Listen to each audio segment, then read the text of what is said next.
Hey, hi, hello, how are you? It's Pia, and today I'm going to be doing my September wrap-up. I don't know how many books I read in the month of September. I'm gonna pull out my handy dandy iPad. I've read 18 things this month. I think only 2 of them were DNFs. Not too shabby, if I do say so myself. This was the month I really got into reading on my iPad. This is my iPad mini. I love her like a sister. She's gorgeous. The first book that I read during the month of September was Summer of Salt by Katrina Leno. This is the first Katrina Leno book I've ever read. Oh my god. I've heard great things about this, so I wanted to start here. I have like a few other Katrina Leno books. Actually, one is already on my TBR for next month. This is a sapphic romance. It's about a girl who is supposed to get magic powers on her 18th birthday, and her 18th birthday is coming up soon, but she does not have any powers.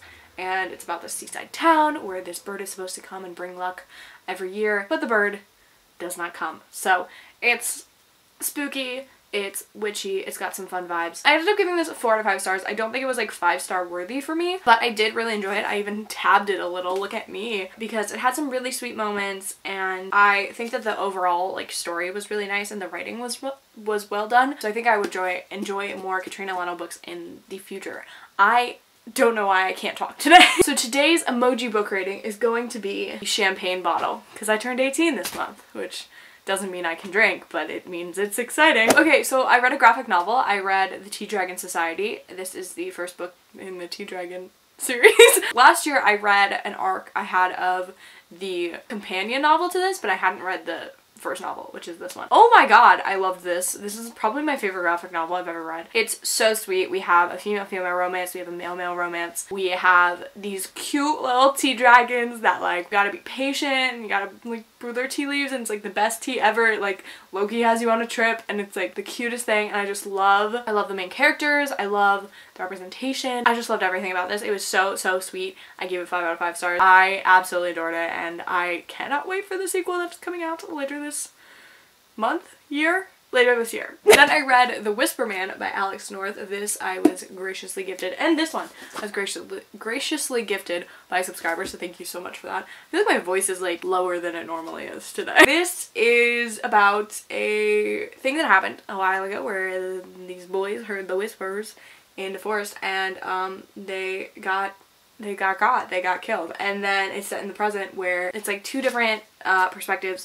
One where like it's this guy that moves with his son, and like his wife just died, and they're actually in the like murder house, like American Horror Story murder house, and they find like one of the kids' body. And then the other is like a detective like trying to solve the case, or like someone on the case. And this was really interesting. I gave it 4 out of 5 stars. I listened to this on audio, and I was really hoping to be like really scared, because that's all I'm searching for in a horror book or a thriller, or like in like movies and stuff like that. If you have like recommendations of things that had you properly scared, let me know, because I'm constantly searching for that. So that's why I gave it 4 out of 5 stars rather than 5. If it like completely like scared me enough that like I couldn't sleep, it would have gotten full 5 out of 5 stars. But I liked the general vibes of it, and I thought it was a really good book, and I'm excited to read more by Alex North. Then I read a nice little romance, maybe erotica. This is by Alexa Riley. It's called Thankful for Her. I really wanted to read something really quick, and I was in a romance mood, and I was like, novellas, because they're short. And like I don't find a lot of novellas that like aren't romance, or at least like when I was looking. So I decided to read this, and it's pretty self-explanatory. It's about Thanksgiving, and I was like, are there Thanksgiving romances? Because like of course there's gonna be like Christmas. I don't want to tell you the plot because it's so weird, but I'll tell you anyway. So it's about a girl who's been in love with like her stepbrother for like a hot sec, but like their parents haven't been married that long, but she's never like actually met him. So they meet at Thanksgiving, and he's like and it's just a wild ride. I recommend it. It was honestly kind of interesting. Then I read another romance novella. I read Tessa Dare's Beauty and the Blacksmith. This is one of the novellas in the Spindle Cove series, and I haven't read those books, so like it probably connected with like other things, but I just wanted to read this. This one again, like lack of plot and anything. A girl who falls in love with a blacksmith, and like they do it. Like this one I didn't like as much as Thankful for Her, even though I did not rate Thankful for Her because I just don't know how to rate like sex scenes. Like, but I gave this 2 out of 5 stars because I find like I often rate romances like 3 out of 5 stars. Like they're satisfying, they did their job, and they were fun, and like, but this one just kind of like lagged. Then I read another romance, Sweet Filthy Boy by Christina Lauren. I do own it now. She's so pretty. This was one I started a while ago and then I ended up finishing this month. So this is about this girl who meets this guy at a bar at like somewhere in like Vegas probably. And they meet and he's like foreign and whatever, and then she like has a crazy one night stand with him and they end up being married, and or her and her two friends and him and his two friends, and they all end up being married. This is the only couple that they're like, we're actually gonna try like being married. So he like takes her to France and they like live in France together for a while to decide like whether they want to stay married. I gave this 3 out of 5 stars. I think it is a solid book. Then I read Willa of the Wood by Robert Beatty. This is a book about a girl named Willa who is kind of someone who lives in the woods and lives in this clan among the woods, and she encounters a lot of dangers with people trying to... Oh my god, is it the first book in a series? Oh wait, hold on. There's going to be a sequel in March, and I think I just died a little bit. This was beautiful. So it's a lot about a commentary on kind of gentrification and on people not accepting things that they don't understand, and so it's kind of a clash of cultures of these people trying to like cut down all these trees and cut down all these forests and make this city and this town, and her just trying to like live her life as she does in her clan. And it's about how she, you know, interacts with like animals, and she has this really like great like kind of magical like power with animals and like the people she meets, and it literally had me so emotional. I gave this 4 out of 5 stars. It was beautiful and it was magical and I highly recommend it. Then I listened to a quick novella. This is called Sweet Filthy Morning After. So if you can tell by the title, it's a novella from that book I just mentioned, Sweet Filthy Boy, and it's basically the like morning after, shocking, but told from the guy's perspective. It literally was like 30 minutes on audio, and I read it. Like, I don't think I rated it at all. Yeah, I didn't rate it. I don't know. It was like nothing. I don't know. Then I read an arc I had of What I Like About Me by Jenna Gillam.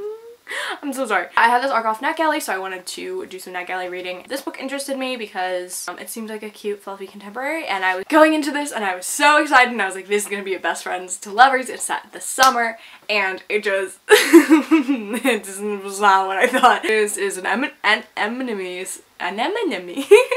This is an enemies to lovers romance, which I did not like the love interest at all. Like, it was like, I wasn't here for it. And it's kind of like dumpling-y, like the book Dumpling, not like actual the food dumpling. It kind of centers on a beauty pageant and a plus-size main character who's like dealing with the turmoil of self-worth and self-love and things like that. I just like didn't love this book. I think I gave it 3 out of 5 stars. Looking back, it might even be a 2.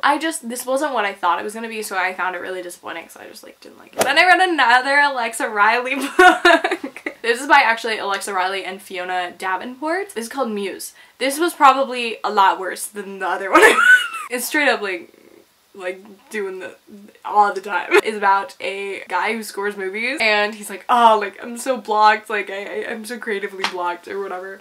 His brother's like, haha, you should get like a muse, and he's like, yeah, right. And then this like woman shows up at his door who's like a singing telegram, and he's like, oh my god, you're mine. And she's like, what?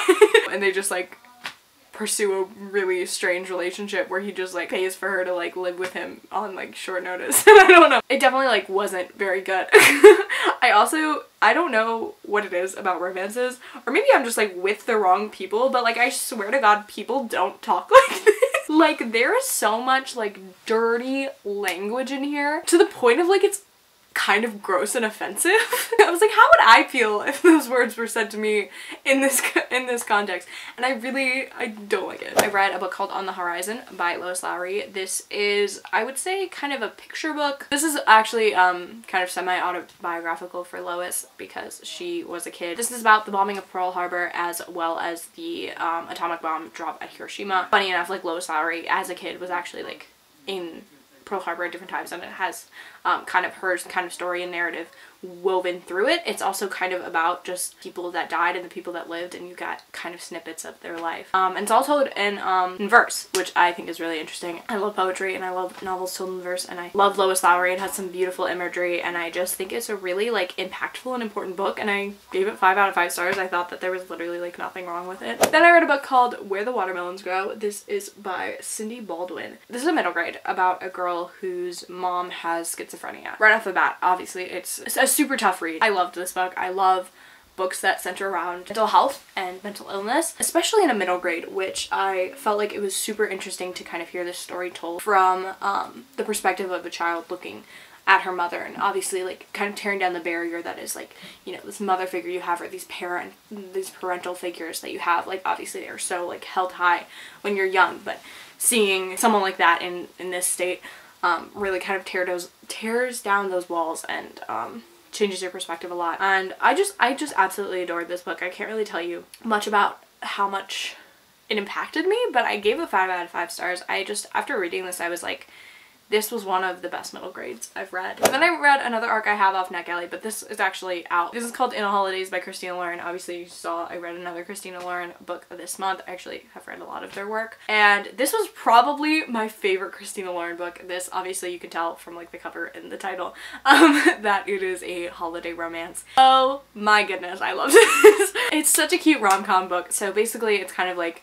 Christmas mixed with Groundhog Day. So it's about this woman who's like really just like going through the motions in life. She's not very happy with where she is at work and just in her life in general. And so the first part is their last day of this family vacation where they have at this cabin every year, and it's with all of their family friends, and they get told that they're selling the cabin. And so things seems to be not going right, and she's just thinking to herself like, show me what it is that'll make me happy. Right then she gets into a car crash, and then she starts the trip over. She kind of teams up with like her like kind of uncle figure who's like really quirky and like really cool, and kind of a lot about her finding herself, but it's also obviously a romance. So it is about her kind of trying to start a relationship with this guy who's like her childhood friend and who she's been in love with like forever. I loved their romance, and I think that they fit really perfectly and they had a lot of chemistry. I gave it 4 out of 5 stars.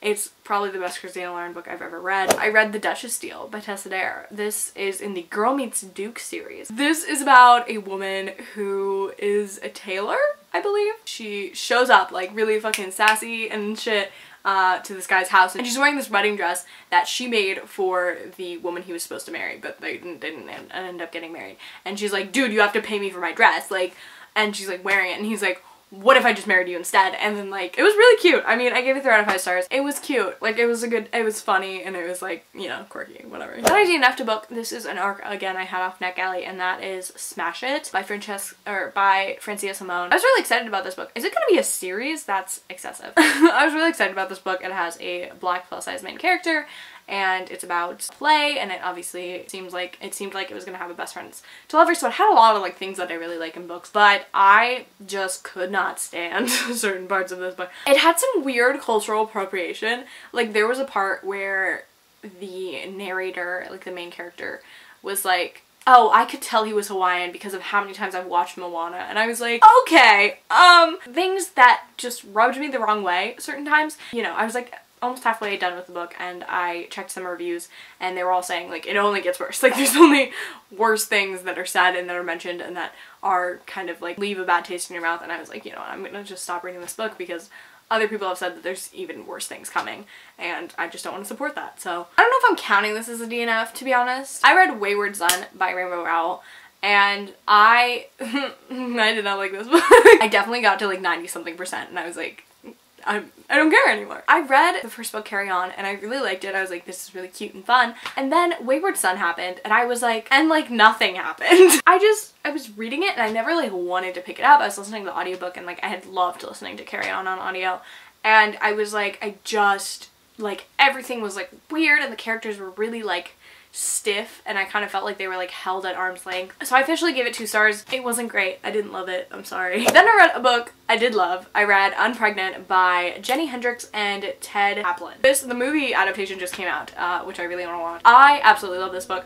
I read a really funny review of it on Amazon, because it was like, oh my god, this is abortion. They were like allowing abortion and like supporting it and all this stuff, and I was like, obviously it's called Unpregnant for a reason. So it is such a hard-hitting story, and such an important story that had me mad and angry at my society, because it's fiction, but oh my god, like, it's incredibly like real and timely. And This is about a teenage girl who gets pregnant, but she doesn't want anyone to know that she's pregnant, and she wants to get an abortion, but the only place she can get an abortion is really flippin' far away. It's like hours and hours away. She can't drive after the operation or whatever, and she doesn't have a car, and it leads her back to her friend from her past. So this girl used to be her best friend, and they eventually just like didn't stick together. It's such an important book on, I mean, wherever.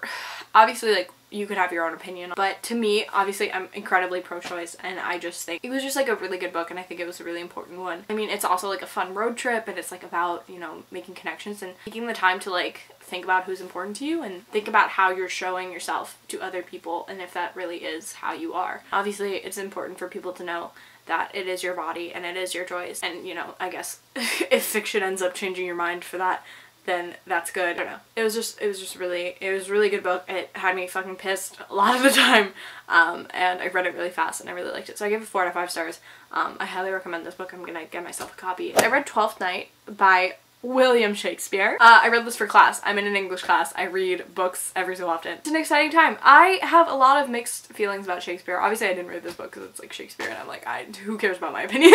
But I have a lot of mixed feelings about Shakespeare because I really like talking about it and I really like analyzing the text and things like that. But while I'm reading Shakespeare, oh my god, do I want to die. You know, like I'm an English major, or kind of, and so like I should love Shakespeare.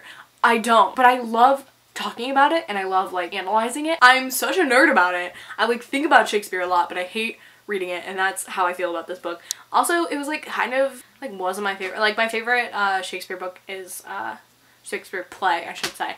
I'm getting like slapped on the wrist for that one. Is Romeo and Juliet, and I don't think that's like gonna change. It was fine. I mean, like nothing beats out for how much I hated The Merchant of Venice. Anyways, those are all the books that I read in, I was about to say July. This video was all over the place. I do not know why I can't talk right now. I think this is the most amount of books I've read in a month. Like, comment, subscribe, do all the things, and I'll see you in my next video. Bye!